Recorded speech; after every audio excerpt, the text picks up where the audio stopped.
The Loerie Awards took place over the weekend, and Expresso has, our own choices and picks of what we think is credible and what we think is not. Why? Because it has a social impact. Now, our choices aren't necessarily gold and Grand Prix winners, but they do play a positive role in what we think South Africa is all about, and also that makes our continent, and I guess our world, a better place. Take a look at our selection.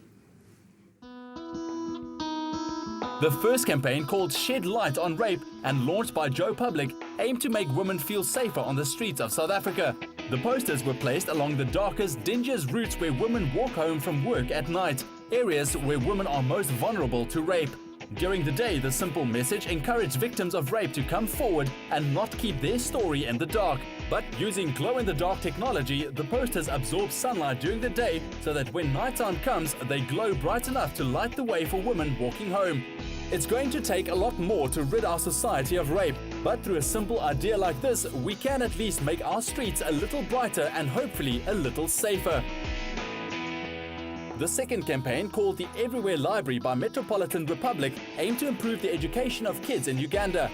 Most schools in Uganda are not equipped to provide books for their children, so the campaign aimed to put a library in every school and house in Uganda with an ingenious idea. They printed virtual libraries in Uganda's largest newspapers. Students could select and stick up the libraries wherever they wanted to, and to access a book, all the students had to do was punch in the USSD code, and they would receive text from the book on their phones. By using simple technology, they made education accessible to anyone with a mobile phone and changed the lives of children across Uganda forever. The last campaign on our list of favorites, simply called Love, was launched by Bester Burke and is for anyone who loves dogs. I love the way he looks when he's sleeping.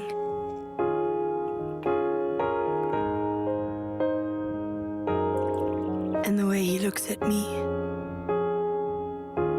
I love the way his mind works. And the way he looks after himself. I love his fun approach to life. I love the food he eats. And I love the way he talks to me.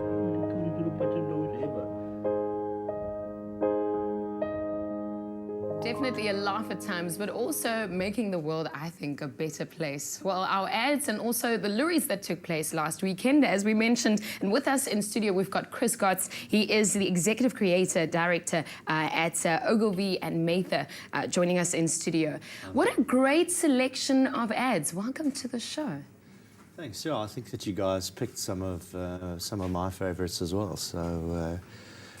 Yeah, there was, and they pick up on a theme of the Loeries this year, which is ads that helped people and ads that had a bit of a social conscience and ads that kind of stood for something a little bit more than just a sales message. I think we're moving away from just advertising product. I mean, what makes a great ad?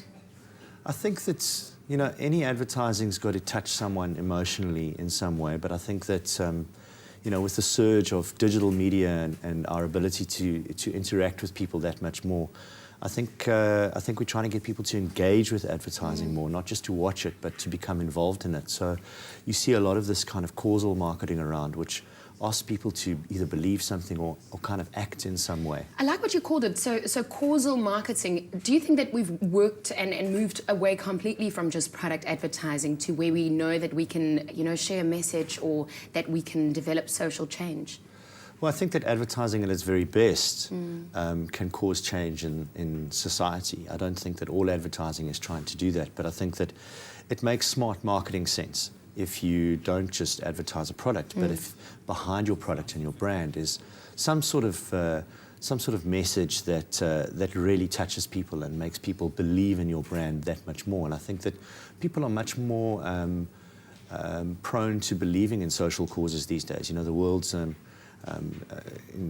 a kind of dodgy place as far as the economy is concerned and as far as environment is concerned. So brands that attach themselves to good causes will necessarily probably make for more attractive propositions. I was going to say that they're almost more successful because we associate with those causes and themes, which brings me to this government's proposal to ban alcohol advertising.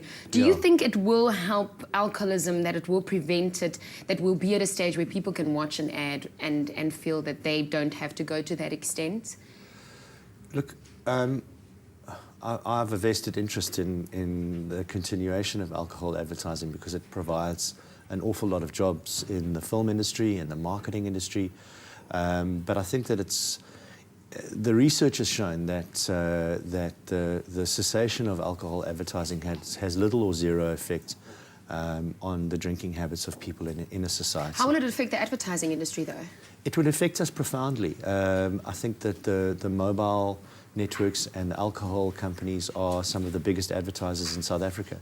They're involved in sports sponsorship. They support the film industry in a massive way. So it would have a huge effect on employment in the media industry, and indirectly would affect the television industry, because television obviously derives a lot of its income from advertising, the newspaper industry, which is struggling at the moment. So I'm not really sure if this thing has been thought through that carefully. Yeah. I mean, we're in a place where advertising has become something that we want to look at. I remember even as a child, you would sit in front of the TV for hours and watch these things just roll over. Yeah. Where do you think it's going to take us from here?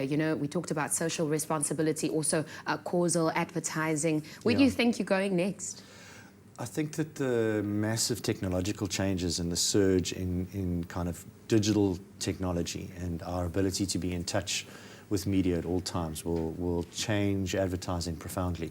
I can't predict how anything's going to happen, but I think that the ability to talk to people as individuals will come to the fore, and I think that we'll find advertisers addressing us personally much more often. Well, with digital, there's hardly a way to manage it all, but we're very happy that you were here. Chris Gotts, Executive Creative Director at Ogilvy and Mather. Thanks for joining us on the show. Thanks, Alana. Okay, well, from advertising to literally planning your weekend, and I'm not really good at it, but the boys are. Kat and Ewan is giving us our weekend events.